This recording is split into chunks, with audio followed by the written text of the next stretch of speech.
Bueno, pues hola a todos. En este video les voy a contar sobre mi experiencia en no poder hablar 4 horas. Eh, pues para empezar, para mí fue algo frustrante por el hecho de no poderme comunicar de la misma manera en lo que lo hago constantemente o lo hago diariamente.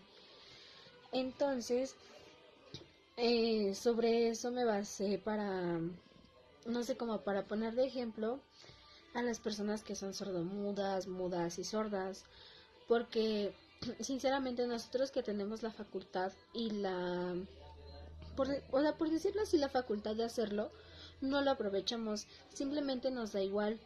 Entonces con este experimento pues te das cuenta de muchas cosas que en realidad no eres capaz de comprenderlo, por lo mismo de que pues nunca lo has hecho, nunca has experimentado hacer nada de lo que no estés acostumbrado.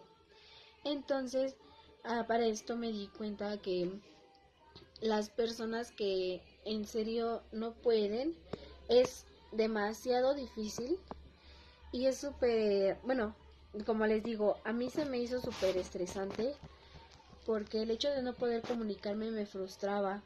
El decir de, o sea, ¿cómo le hago para que ellos me puedan entender? ¿Cómo le puedo hacer para que ellos se den cuenta de que yo les quiero transmitir un mensaje? De ahí viene pues a lo que, con lo que la finalidad del video, del hecho de estar descomunicado del teléfono, de, de las redes sociales, o sea, de todo.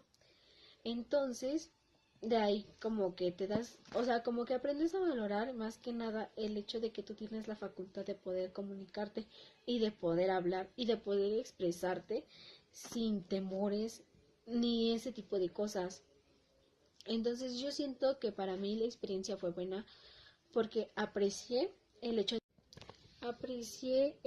de que me puedo comunicar y puedo expresar mis emociones sin necesidad de andarme esforzando y que la otra persona llegue a entender mi mensaje o llegue a entender lo que yo quiero decirle o lo que yo quiero expresarle.